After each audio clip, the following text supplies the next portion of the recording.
Hi, everyone, and welcome to a Gem of a Secret podcast. My name is Donatella My Secrets. And my name is Coco Gem Holiday. How are you doing tonight, Coco? I am doing, I was going to say contemplative. I don't know if it fits for that. Yeah. I had Kwanzaa that was celebrated Ooh. last Sunday at Local Lounge. And how did that go? So good. It's so good because I celebrate Kwanzaa and it's a really wonderful holiday about community and self-betterment.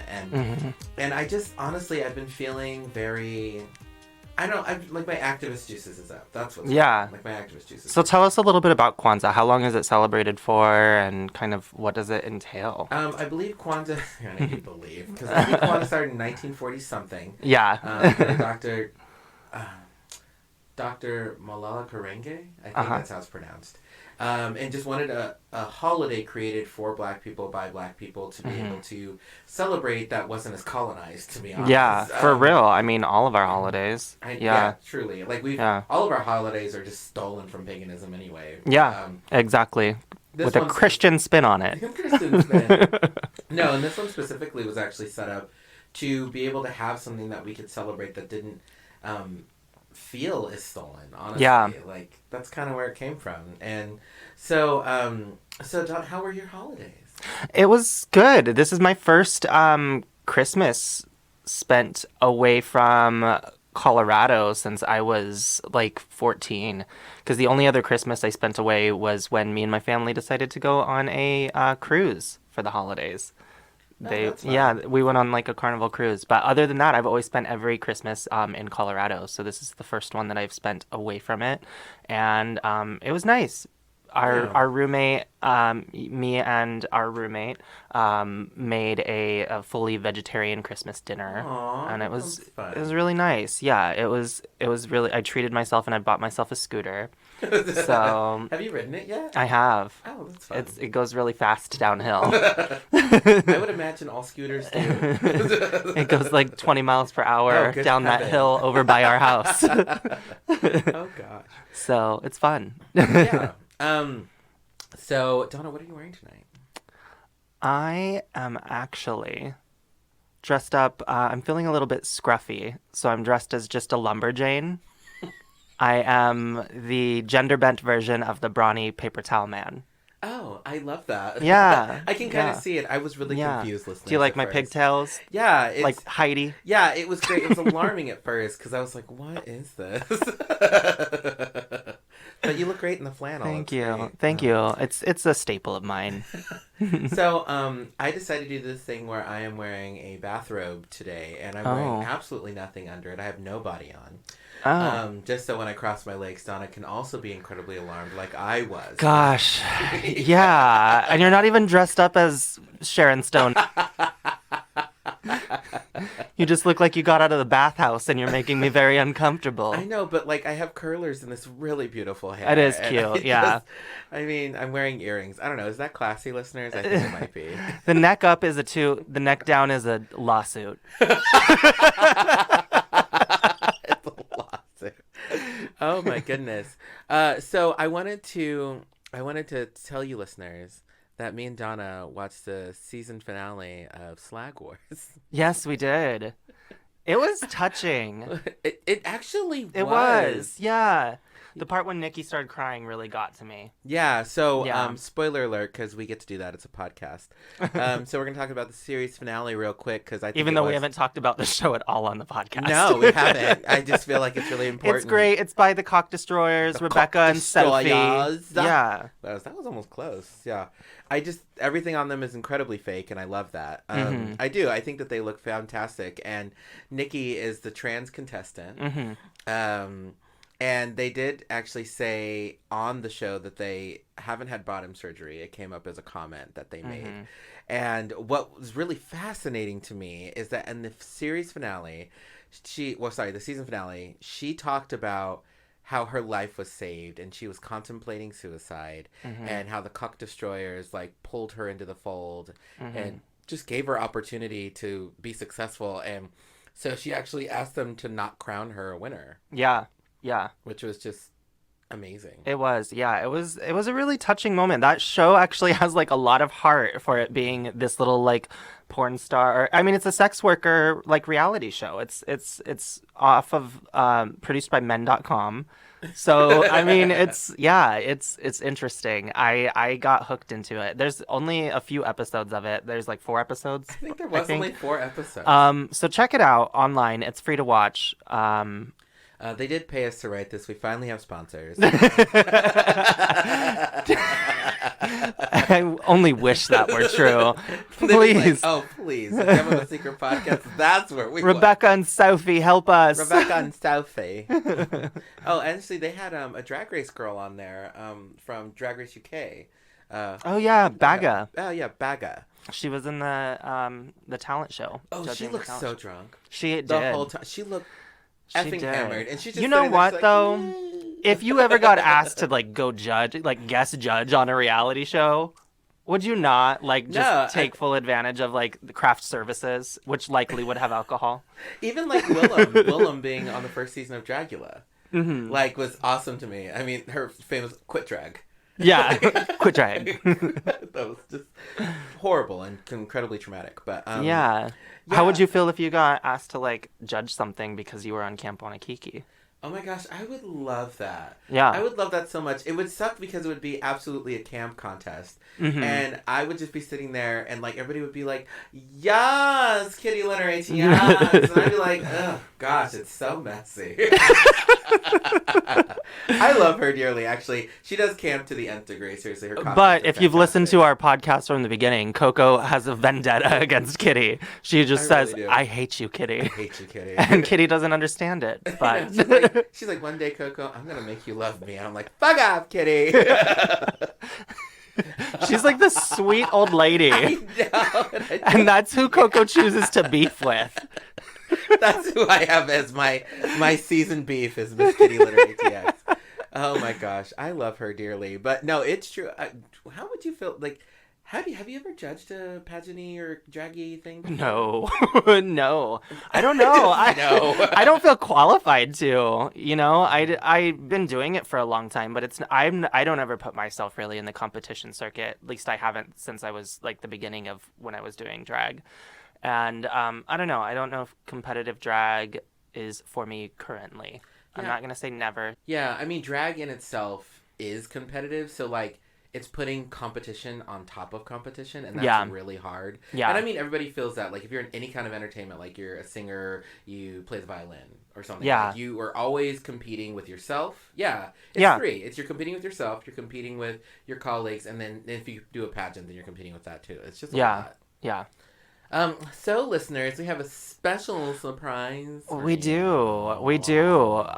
One of Portland's premier party planners, event throwers, queer nightlife gurus, Katya, is going to be on with us. Katya. Yes. Katya. And we're so excited to have them here on A Gem of a Secret podcast. We've only done a handful of interviews, and this is going to be kind of the start of a series of interviews that we're going to bring on to the podcast. So we're going to try to do more interviews, especially with people in our own Portland community. Yeah, and we do apologize for any quality stuff. We're still learning how to do interviews. Yeah. They'll absolutely be getting better. I think that this one will be fine, but if it's not, I mean, like, you know, we just started, so it's like, please be kind. Exactly. Yeah, but before we bring her on, listeners, I have to ask Donna that my favorite thing to ask her is, Donna, how are you doing tonight? Oh, you know, Coco, I will let you know after this brief commercial break. Do you wear t-shirts? Do you wear a face mask? I sure as hell hope so. Do you put on your silly little t-shirt and your silly little face mask and wish you had something a little more out there? Yes. Even something, dare I say, matching? Girl, yes, duh. Then it looks like HunterDrips.com is exactly what you need. At HunterDrips.com, socially relevant merch and apparel is up for sale. That's never for profit. 50 to 100% of every purchase is donated. I hear they carry matching shirts and masks with designs that say cute little slogans like defund the police, Black Lives Matter, and it goes over your nose. And even shirts and hats with your own pronouns on them. You know, things that are important. Oh, so you mean important. And almost all of it is donated? Yes, donated. And guess what? What? It's size inclusive too? Yes, up to 5XL. Why just make clothes for skinny people? It's all made by Queer Artist Girl. The creator of HunterDrifts.com is trans, fat, lesbian, and the site also includes merch from other queer artists, including gay Portland rapper Tono. Listeners, head on over to HunterDrifts.com and use the code SECRET for 15% off your purchase today. That's SECRET for 15% off your purchase at HunterDrifts.com. It's a podcast with Coco and Donatella podcast. Tune into What They Tell You podcast with Coco and Donatella podcast. Well, Coco, I'm feeling incredibly excited because we, as we talked about before the break, have a guest tonight. Yeah. And who is that guest? Oh my gosh, introducing the premier entertainer extraordinaire. There's a word, I don't know. Katya! Hi, Katya. Or grandma. Hey bitches, what's up? We're doing well. Thank you for coming on our podcast, On a Gem of a Secret. Yeah, Yeah. We're excited to I have love you. that name. That's so clever. I never really thought about before. I was like, wait, a gem of a secret. That sounds like something like that I would like call my taint or something. I'm like, Oh, it's a gem of a secret. Yeah. I love it. So I want to know, like, when I first, it's funny, it's not a question. I do this, by the way. I'm so sorry. Where did the grandma Katya thing come from? You know what? Honestly, I think Patrick Buckmaster used to say Okay. he's like, you dress like a grandma, like a slutty grandma. Because I really did. I used to. I mean, I still actually. I used to. I still do. Like I wear. Like I feel like I'm even right now wearing like remember like the one challenge from Drag Race where they had to like make a hotel room. Yes. That Yeah. I feel like I'm like the wallpaper for that, for the one that was like the Golden Girls one. So like yes. I love that. Yeah. So much. Well, you are always coordinating, so it's always on whenever you show up. you can buy anything with money. You can buy anything with money. Well, For sure. It's true. So let's go ahead and get into it. But I want real quick, me and Donna, just to say, what was your first impression of Katya? Well, I mean, I was just told that you were the person who was doing all the things, so I needed to meet you. I needed to introduce myself to you, and so I did. And it was like your event at Radisson, the brunch was always like, it was very larger than life. It was my first brunch I had went to in Portland, and yeah, you were very welcoming, and it was a really awesome experience. I got to be your tip tart, my first time showing up in drag at an event. So You were so helpful. You were so helpful. I remember that. that was my And first week. we had like a little day after that. We did. We went to like my friend's rooftop. Yeah. Yeah. I was wearing that necklace that said extra. Yeah. That was a lot. There was a lot going on that day. It was a good time though. It was a great welcome into the Portland life. Yeah, and mine was the same because I dropped Donatella off at that brunch, and I saw you and I was like, oh my gosh, they seem so put together. I just can't even say hello. I was like, I'm just not even in this world. Right? I was like, look at this space, look at this glass, look at this room. I was like, oh, I don't know what this is. I'm leaving. That's my first sensory overload. Okay, well, since it's been like a full year of us being out of kind of the events and the party circuit, what are some things that you've missed out on in this last year? I mean, it took a minute. Yeah. It took a minute. I didn't miss it at first. To be honest, I was like, I've been doing this like hard for 3 years. You needed a break. And then probably when Rooster Rock ended, we kind of had that hard stop to the summer because of the fires. Yeah. I began to miss people, and I miss like, because we kind of got our fix at Rooster, and you could like see people and, you know, be gay and have people look funny, and I don't know, people were dancing and stuff and great music, and then that kind of like all went away, and I was like, oh yeah, this is why I go to the club. And I miss drag. I like for real. realized I haven't seen like a good drag number that in person in like forever. And I don't know, I just miss like all the nonsense. Like you just can't, that's just like, that happens when you're moving about freely, because like now, even if you're out at a club, people aren't really, you know, moving around freely and popping into each other, and yeah, you know, there's so much like precautions that have to be taken. But, yeah, still very I miss that. Yeah, for sure. Yeah. So So one of the other questions that Donna had asked are, who are some entertainers in the nightlife scene you'd like to work with if you haven't already? Well, I was like, wait, I feel like I've worked with everyone. I was like, pretty much if I anyone I knew of, I mean, I just I loved having so many things that made me go crazy, but it was nice because I could work with so many different types of people, and yeah, I don't know, just like I felt like I could work with anyone in the sun. There was a couple people that like scheduling wise, like I was at Lulu Luscious. I don't know, Yeah. she's doing the thing at Shining right now, and she's killing it. And she actually, when I first started going to drag things here in Portland, and she did a drag race thing at Tonic Lounge that was pretty really like she did a great job hosting. She's a really great host, and Yeah. so I'd love to work with Lulu. So Lulu, That's cool. let's make it happen. Yeah. Definitely. Yeah. I'll send this podcast their way. Yeah. Along with my book. Exactly. Well, they're to be fair though, I think like also like they really only do stuff when they want to. Like they don't just casually do stuff. Oh, probably Carla Rossi too. I don't know if you guys know who they. I don't know who that is. Mm-mm. Oh, you have to. Carla Rossi's like a Portland. But the thing is, like, I feel like people like that, they're not doing drag for money. They're not doing drag for any other reason, like when they want to do their own projects. So it's sometimes like harder to rope them into my like, oh, you want to do a number at 1 a.m. For real.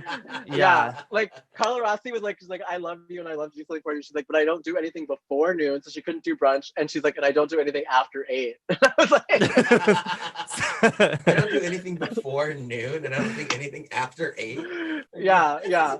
Very limited time frame for a She drag does- entertainer. She does things at like the Portland Institute. She does like like really intense but very funny. I'll also have to send you guys her page because she's Okay. just like the tits. Yeah, For So sure. those two. Yeah. Gosh, I would love to be a drag artist who my hours of operation were from noon to 8 p.m. For real. Please. Literally. Give me that. She's never life. up early and she's never up late. She's mostly Yeah. sleeping. It's the way to do it. So I did want to ask. This is one of those good questions. Just how did you like? Tell us your background a little bit and how you ended up in Portland. Yeah. Because I Why- do remember you saying something about being born in Colorado, correct? I was just there. I just met my birth mom Oh, wow. What? Thanksgiving. I thought about you guys because I was literally in Denver for 5 days. And actually I hadn't been there since I was like 18, since I was like when I used to visit my grandparents. So it's been a minute, but I'm from Minnesota. Like I grew up there since I was like 3. Okay. And lived there till I was 18, moved to New York for 3 years, was a crazy alcoholic, moved back to Minnesota. Then I did what all like I feel like gays don't really move. They only like get a boyfriend and then they like go where that boyfriend is. So that's what I did. My boyfriend worked at Intel and we had met like 4 times like but he actually still comes to things, like he comes to like things at whiskey bars, stuff like that. He's really sweet. But Yeah. so I moved here not because of him. Also I hate cold weather. So I was so over like New York is cold, Minnesota's cold. Mhm. And actually now I'm becoming such a baby, like this is cold to me, even though like when I moved here Yeah. like January 2016, I was like, woo, I was like biking around in a tank top. People thought I was crazy. Woo! That's so awesome. Where do your ideas come from for the events you throw? Some of your Oh, that's ideas have good. been so interesting, and like you make. I feel old, honestly. I just feel old, and so sometimes I'm like, that just sounds like a fun time. Like where is that coming from? Well, I tried it 2 things. I feel like the words, it's like I almost like start with the name and then we like work backwards. Yeah. Like I'm like, okay, so this is a funny concept. Like the up thing was really just like honestly my like friend Brandon Harrison they were throwing a party called Look It Up. And I was like, I was gonna throw a party called Look. Or no, they were throwing a party called Look, and I was gonna throw a party called Look It Up. And I was like, no, I'm gonna be nice and I'm just gonna call it Up. And then we like started that whole like changing it we study up, creep up, butter up, and just like things like that. And then like the themes come from there. I don't know. Okay. So and then the second thing is I try to do something that like anyone you could enjoy sober. Mm. Oh, sure. Like because I don't drink, and so like I like so I feel like it has to be like really stupid and nonsensical, and like so like even if you were like sober, you're like this is ridiculous, and I'm happy to be here. Yeah, for sure. I love that. Do you have anything in the works that you're excited for post COVID and post quarantine? I mean, yeah, yes and no. I mean, like, I did have this like really grand idea of I thought the pandemic was gonna end in July, and I Oh was like, we're yeah. gonna do like a citywide festival, and like have like all sorts of people contribute and have different spaces, and like you could like I don't know, just like I imagine like this like giant collective city party, and we like started Hmm. working on that, but then it like quickly became apparent that like things were not reopening anytime soon. No. Um, Yeah. yeah, I mean, I really appreciate. I feel sort of like I've taken a I've really been working on myself personally rather than Hmm. professionally, but I did just get a job offer for they want to turn Barbarella into just a gay bar. So depending on lots of Oh, interesting factors like if rent gets collected or what Biden does, it's like weirdly Yeah. existential. So Right. we'll see what happens. But like they want to do that, and I'd be super happy to do that because I makes me so sad. I like CC's closed and like didn't get a proper goodbye, and Yeah. it would be nice to have a new queer space. And like a lot of the queer spaces here, like it just seems like there's just a lot going on. For I'm real. very much I'm very much on the periphery these days, but I'm like yeah. there's just always seems to be something. Yeah. Yeah, I totally get it. Cause we just had our karaoke stuff that we've been doing over at Local Lounge, and they just opened a patio at Local Lounge that we've been I heard it's like doing. sickening. Yeah, It's really It's cool. It's a cute. nice setup. Yeah. Yeah, it's a lot of fun. Honestly, I'm really enjoying it. local lounge definitely is like such a one of my favorite spots. For sure. It's been I think that's one thing I want to ask you too is like what's one place, I guess specifically that it's been kind of sad to watch like with what's happened with COVID, like sad to watch it kind of maybe not have a future. Ooh, I don't know. I guess it's like everything, anything. Like I would just feel like I was like, okay, what we've done this. Like I was trying like, what did people like? What was it like in like the 20s or something? Like Yeah. when where things or like I know this is like a really difficult time and crazy time, but I just have to remind myself that like we've been through really crazy times before and things have rebounded. Because right now, I think this will be the winter of winters. We're really gonna a lot of things happen. I think a lot of people are holding out for some sort of Biden administration rent relief, live music venue save. Because I don't. I mean, if you're not a, if you're, I mean, these bars that have food are barely making it. I don't know how places Yeah. like Bossa Nova or Holocene, all these different places are just have no. They have no money. It's like we're not going to be bumping and grinding around. Yeah. It's true. It's super true. And it's sad too. Just across the board, it's just incredibly sad about like how COVID has changed our dynamic and what it looks like for us as people, like as queer people. So I said this about because obviously we lost a few queer places. Like we lost Loud Tap House where we were doing our shows. Yeah. Oh my god! All right. Okay. Yeah, Yeah. Wow. yeah, and CC Slaughters, of course, closed, where many queer people ventured and frequented. Um, and, and then, well, there was a few other places from my understanding, but basically what I was trying to get at is, no matter how you felt about a place or the people who worked there, it's always sad when there isn't a queer space, when a queer space closed, because it's a place for us to feel accepted, not tolerated.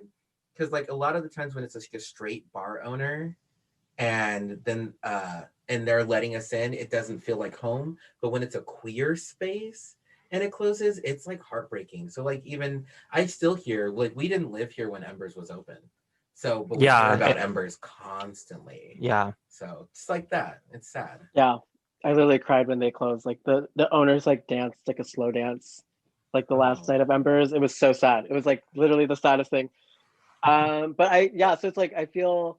I guess I say like I don't want to like almost like say anything because I it is just like objectively a difficult time, but I know that things will come back, and I keep saying it, but I feel like we'll party again like never before. Like when Yeah. things do come back, it's gonna be crazy. It's gonna be exciting. It's gonna be fun. Um, It's just gonna be we nice just to like see people again and to be around yes. people, you know? hypothetically, I don't know yet. I'm Yeah, kidding. well, Be safe. that's Be true. safe, honey. It has been nice to be able to like protect my energy and like control who gets that and It who. is Yeah. Yeah. though. I cannot lie. Like when I get into like a Facebook drama or somebody yells at me or I fight with a friend, like I don't have the thick skin anymore, because the thick skin is literally built on the fact that you're around people who you don't know how they'll react, especially when you're in the club scene or the bar scene. And so I realized I got a little bit more sensitive because I wasn't dealing with people. Yeah. That's actually a really interesting take on it. Because I Yeah. feel like another perspective too that I've realized is that a lot of people, because they can't really have impact, they can't feel an impact, they're like trying to make twice as much impact on people via Facebook arguments, and because they can't reach anyone any other way, and they feel Yeah. like they're voiceless. So it's been allowing me to have like a lot more like empathy for people. I'm like, okay, everyone's just going through it right now, and that's why For real. maybe they're acting a little crazy on social Yeah. media. Well, I've noticed, I have a question for you about that too. I noticed that you were kind of taking a bit of a step back from social media at one point too during all of this. I've done the same thing. Like, I don't have my Facebook anymore. And I'm looking at getting rid of, like, taking a break from Instagram, all that. I think it's super important to kind of refresh. And you think during this time that you would want to be more active on social media since there's less to do, but I think in the time that we've had alone, you kind of get to see some of the negative impacts that social media has on your psyche, and you're like, I don't even want to deal with this anymore. So what are some reasons why you kind of took a break and stepped back? Well, I mean, I almost like could tell right away. I mean, I remember even just in like Facebook groups chats, like, because I'm sure you guys had like 1,000 too for like events and everything. And like, Yes. there could be like one or two people that were just, I mean, it was a catastrophe. They were, so it's not like they were catastrophizing this very real catastrophe. And it was like, even though I could appreciate that they were coming from a place of just like authenticity, like really scared, it was like, I can't ingest it. I can't have that in my space. And it sucked because I felt like I couldn't be there for some people. Yeah. So yeah, then I started doing like those limits on your app. And I was having fun, especially when the Black Lives Matter thing happened. I was like, this is a time that I could like use my platform to like, and we really have like, I feel like we'll always post about social justice things now from Yeah. from now on. It just will be a lot more intrepid into like what we do all the time, because Yeah. it should be. Um, but then I watched The Social Dilemma, which I don't know if you guys watched it. I watched a little bit of it because you posted about it. And yeah, no, it's very eye-opening for sure. It was, yeah, it was very sensationalist, and like I had this like knee-jerk reaction, like I deleted Yeah. all my apps off my phone right away. And but the people who put it on, that documentary, they have a podcast called Your Undivided Attention, which I like pretty much spent all of September and October delving into, and it had like every possible effect of social media. It was like the effect on children, the effect on Mm-hmm. climate change, and the effect on the way that we work and our attention spans, and of course like our loneliness, our depression, addiction. Like it was a lot more focused on the solutions than it was just the issues, which was nice, because the documentary was like, here are 12 really serious problems, and then like in the credits they were like, this is what we could do about it. Yeah. So yeah, once I like had that sort of like on my daily, like that's what I was ingesting instead of social media, it really helped. And then like I knew the election coming up was going to be crazy, and that people were going to be venting on there. And it's I sometimes feel like, I think one of my friends sometimes says like, we know too much about people now in some Mm-hmm. ways. Like I love almost everyone I meet and know. There are very few people I don't like, but there are some times I just wish I didn't like see them do this one thing or say this one thing or interact with this other person in this one way. Yeah. Because I'm just like, oh, now I know this thing about you. I love Gosh, it. that is eye-opening. That's a really beautiful take on that, actually, because I've had a lot of that this year because of the sensitivity growing back. There are certain people that I had to unfollow. Some have actually even unfriended, just because I was like, I like them, we're cool people, we hang out and we have a great time. But then I blink and they said something that was abysmal, actually. There was actually a drag entertainer in town.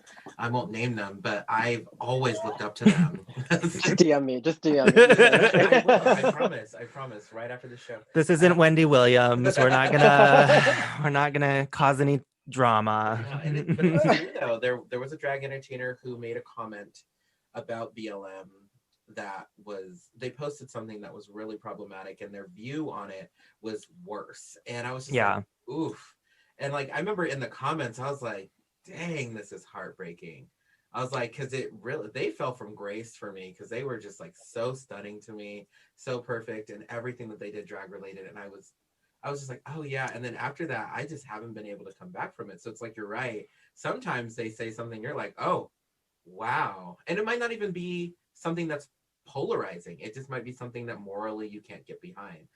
Well, I think like, and we all know it. It's like we lose so much via text and online, and it's honestly like when there's like all these researchers are discussing, it's affecting our cognition. It's affecting the way we interpret people's words and actions. We're honestly more prone now these days to believe the worst in people. Where I used to feel like before I could just really do a lot of things in good faith and just accept that like we're sort of imperfect and that we're growing and that we could eventually get there. But when you have these like when you see things like that, because honestly another part of me says like, well, someone just showed their ass. I'm glad they showed me kind of who they are, and that now I have this like bigger point of reference to be like I don't necessarily co-sign on everything like I maybe Yeah. once did, and so it cuts both ways. But yeah, definitely taking a nice long social media break was I figured It's like it'll important. always be there.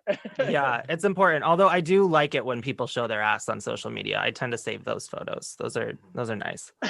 Well, I do Yeah. too. I do. I'll fall into a Well, thirst trap all day also long. the funny thing was like I honestly didn't even feel like I missed out on that much because like Yeah. everyone would send me stuff. I would get screenshots all the time of things. Like I was like, they're like, you gotta see this. And I was like, I mean, I love drama. I will Yeah. see it. But Oh, it felt I asked for updates from her. I do. Yeah, I'll be like, girl, did you hear what happened today? And I'm then like, what happened on Facebook? You gotta tell me. I'll It's send her like a 15 screenshots. yeah. Like, I But don't. and now isn't that kind of fun? Because I honestly felt like it was I could like talk to my one friend who like and they would tell me and it was like more fun to hear it in that way It was, than like yeah. I feel like it's a little more like anxiety inducing when I feel pressure, like, oh, do I need to like join in on this? Or do I like, like I don't I just like being removed from it now because like I said, yeah. I think like if anything, we've all learned how to protect ourselves a little bit more during all this, at least protect our energies and protect our peace. And if you Yeah. I haven't love looked inward, then you should, you know. Absolutely. Oh my God, so because I love that for you, and it only makes me think of I almost forgot to say congratulations, Coco. You got married. Oh Yes. yeah, yeah, Talk about definitely. finding your inner peace. Like, Yes. Yeah.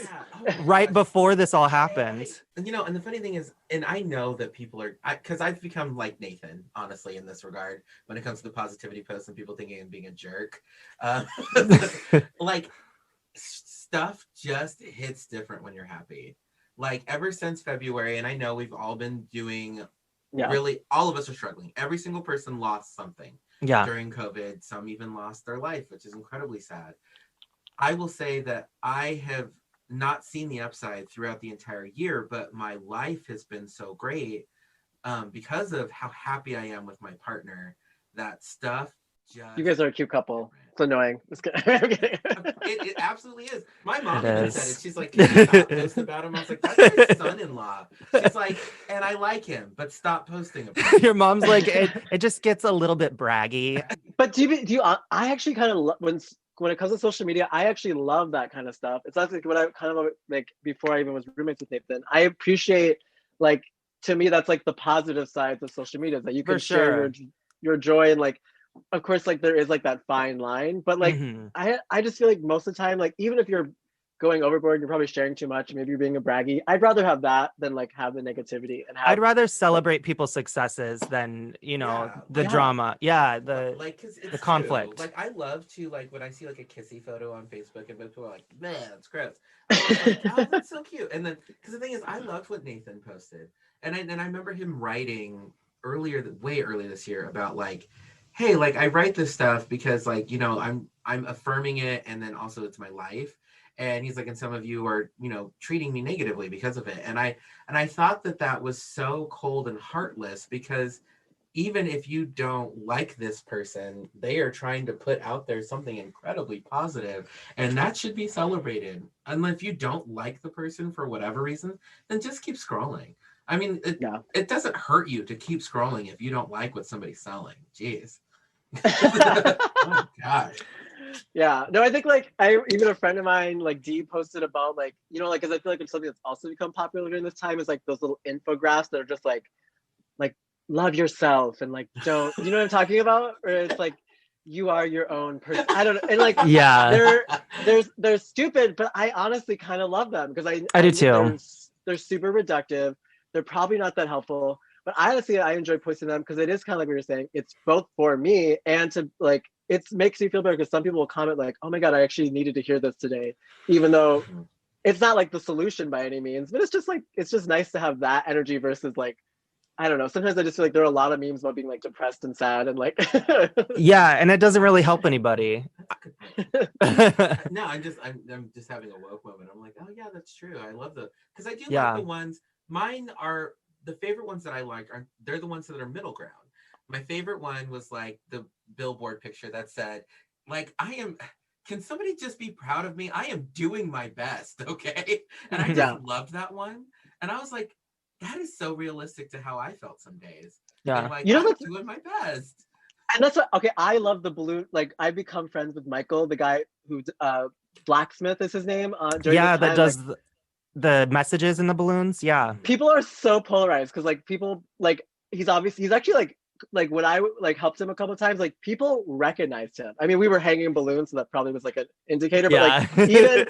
even we got like people recognized him and like they were like I love you, you're so great. And then when I posted like me and his t-shirt like thing a lot of my friends like DM me, they're like, "Oh my god, I hate that guy. That guy is so terrible. Like, it's so stupid. Like, why does he post those things?" So I'm like, "What? Like, if it's Uh, like, I'm like, it doesn't yeah. affect you. It doesn't negatively impact you." No, it doesn't.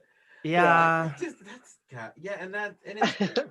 Some people just like being jaded. I mean, I did for a very long time, but I know that like very early on in my 20s, I super wanted to be that girl who soapboxy and I was loud and I fought with everybody because I thought I was right.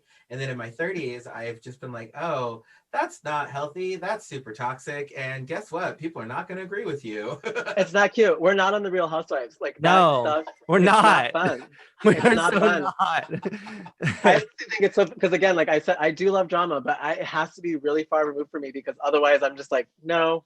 I will Yeah, just call. I'll just call a lift. I'll just like leave. I like won't. I'm not gonna stay around for that. that's what I do too. No, I just yeah. walk away from the situation. Oh, it's so true. I actually, and it's funny because I had a bad bout of drama recently, where I was trying to be honest, with my authenticity, and somebody just my character. I love that So phrase. I'm just trying to be honest with my authenticity. yeah, I'm just trying to be honest because you know we have the image of who we are, but then you have days that you can't be that person because you're just like having a bad day. So I was trying to be honest in my authenticity because I just didn't want to be dealing with nobody. And somebody attacked my character, and I was like, crap, and it hurt so deeply. And I was like, gosh darn it, I'm a good person. F y'all.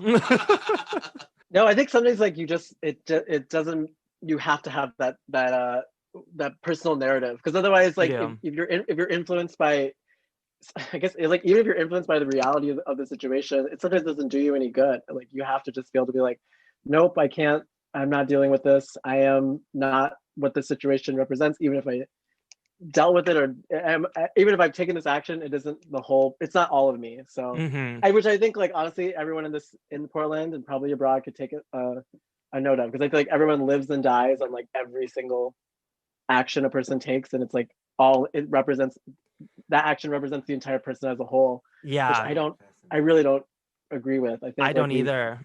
I think that's very damaging for people. It is, I Yeah. think, and it because it plays into cancel culture in the way that's really abusive and toxic, and like the I people have to have you have to let people have redemption moments and redeemable moments, and I feel like sometimes we don't allow for that, and that's really sad, honestly. you know, It have you is. guys had like a favorite canceling moment in 20? Because I mean, 2020 has been the year of canceling people. I mean, Like I loved all the not just in Shandy Portland. stuff. Shandy's. Oh, I love Shandy's. And I love Shandy's how is much the she best. got off on it too. Oh man. you know she did. I was like, literally, no, like that actually. I didn't even think about that. I love Shandy so much. I do too. Oh, Yeah, you the best. because they're kind of the person that's like impenetrable. I just like in my mind they're just like so they know who they are. Yes. They are very I feel like most of the time they're right and like that. I mean I just like really appreciate their energy and yeah. So I was again like I was getting screenshots from Silhouette being like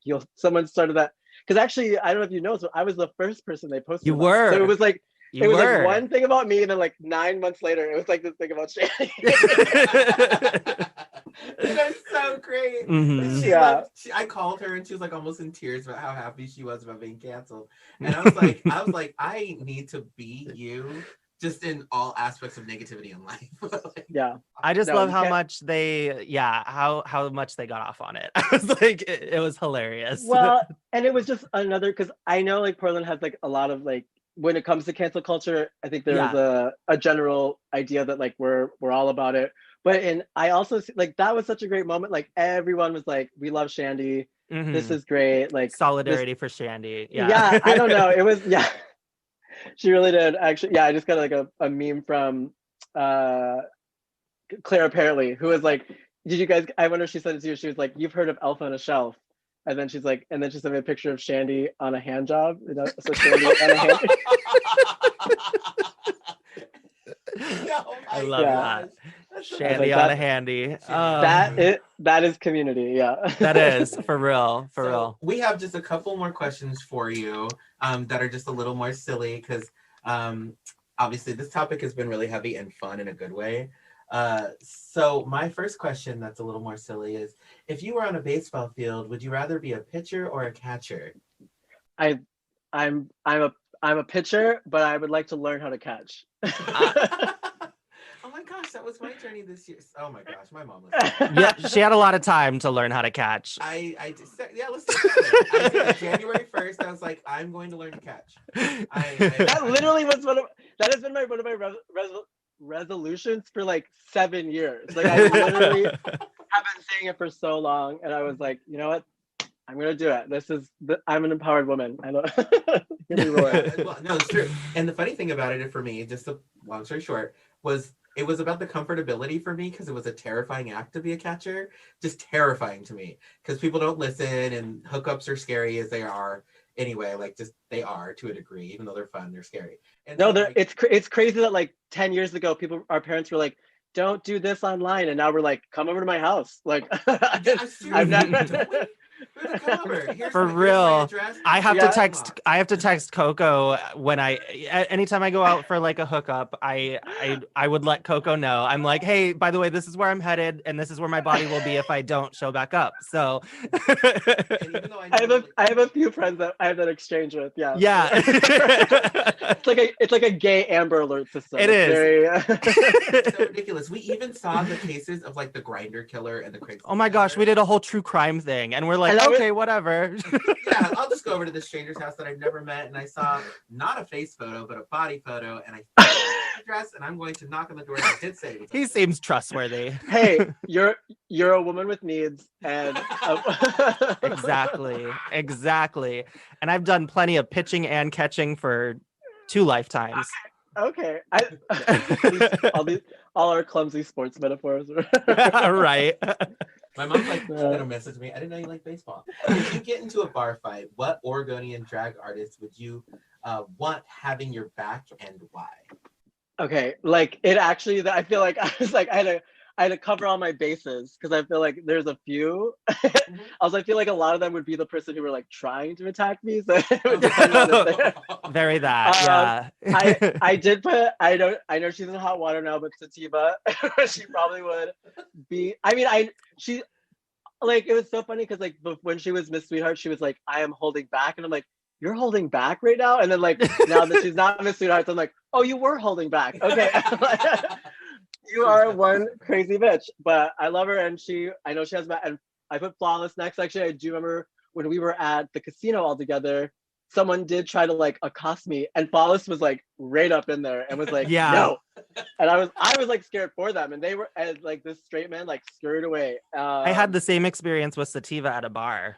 One time she got the guy to like get the fuck away from me. She was like down this guy's throat for like threatening me too. No, she a bee stung me once, and she came at me, and I'm not joking, this literally fucking happened. She comes over and she goes, what did she say to me? She's like, you know what, Coco, I just wanted to make you feel better, to let you know that bee probably died after it stung you, and I know you know that. And I was like, God damn.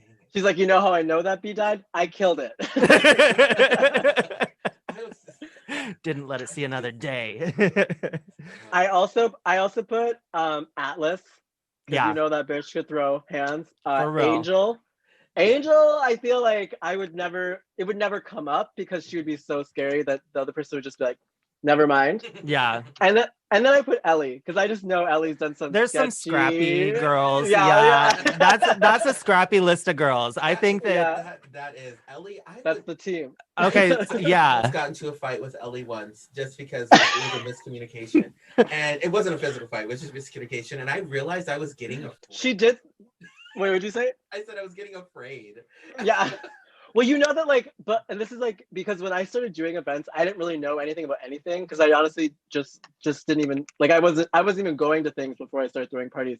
But I guess Ellie and Bougie had a public fight situation where Ellie was like, I'm gonna beat the shit out of her. I don't know. I think they're friends now and everything's cool. Yeah. Because that's usually how it works out. Everyone, once you just simmer down, everyone's fine. But yeah. Yeah. Well, I think that if we ever do cast a Portland drag Fight queens club, yeah, like a bad girls club for Portland drag queens, then you have a good first season. And so that kind of brings us more so towards the end of our episode. So what do you have any final thoughts that you want to tell all 4 of our listeners?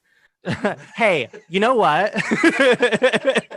We're at almost 100 downloads a month. Yeah. I'll have you know. It's true. That's pretty good. I like the what did you learn in 2020? That was something I've been asking anyone I've seen. And I just you can't give anyone anything you don't have. So I think that is something that I personally had to really focus on. And I'm excited because when things do start opening back up and we start doing things again, I'll be a much different and better version of myself than I was before. So yeah. Well, for real. I did have one question. How have you been keeping up with your health in the sense of physically? Because we've all gained a lot of COVID weight. Have you gained COVID weight? It doesn't look like it. It doesn't, but I'm obviously we're doing the chest up. Look at you dancing around that in the Portland question. Yeah, I did know really early on, because actually I used to be a fitness instructor before I did events. I used to teach at Orange Theory, and I was in amazing shape, and I was honestly, I have so many thoughts about it because gay culture, and I'm excited to work in this industry and try to deprogram it for queers, and just I don't know, approach it and not a fat phobic, and not I just hate the whole dialogue around it is annoying to me, and it just makes me cringe. But I also know it for sure was a main contributor in me not losing my shit those first 3 months, was that I was able to work out every day, and I took it just became a project for me, and I just got recertified, and I'm a personal trainer on top of being an instructor. Oh, and cool. So yeah, I bought a bunch of stuff off Facebook Market and just went to town. Yeah. They did it correctly. I just gained all the weight you may have lost, and and from my neighbors. You know what? And you look gorgeous. So thank you. Who gives? Thank As you. long as you're happy. Yeah. Exactly. Yeah, I have a lot of happy weight this year. So thank you, Katya, so much. Thank you so much. It was really a pleasure to have you on and to see you, because it's been a whole year, like we said. It was so good to see you. Yeah. Yeah. No, I can't wait, and I will be tuning in. So. Well, thank you. Again. Thank you so much. Yeah. And to our listeners, we are going to start doing interviews a little bit more frequently. We have a lot of people we want to talk to. Yeah. Where would you like people to follow you on your socials after we just got done talking about how social media is damaging? Yeah. I mean, well, because something actually a part of that I've been using to retake, I'm reclaiming my time. I've been changing my handle every week. So yeah, so this week it's Crisis Katya, but last week it was Katie Couric Katya, and I don't know. But if you just look up Katya Katya on anything, that's usually a good way to find me. Okay. Great. Cool. Great. Yeah. That's absolutely wonderful. Well, thank you, listeners, so much for participating. I'm going to have all of the In the Moment Katya handles, social media handles, on our website at agemofasecretpodcast.com. Please make sure to follow Katya and everything that they're doing. Maybe sign up for some personal training lessons if you live in Portland and it's after COVID and you have a vaccine. Hey. I'm going to need some. All right. That concludes this episode this week. Thank you all for tuning in. We'll be back with you next week on Thursday. Bye, everybody. This has been another episode of A Gem of a Secret podcast. The hosts of A Gem of a Secret podcast are Donatella My Secrets and Coco Gem Holiday. You may follow Donatella My Secrets at Donatella_My Secrets on Instagram. You may follow Coco Gem Holiday at Coco Gem Holiday on Instagram. Original music by Touche Douche and Party Favors.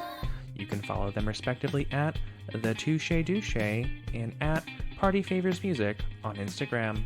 For more exclusive content, visit www.agemofasecretpodcast.com. That is AJEM of a secret podcast.com. Be sure to tune in every week on Thursday for a new episode wherever you listen to podcasts. If you have any comments or questions, email us at agemofasecretpod@gmail.com. Please don't forget to like, rate, and subscribe. Until next time, goodbye.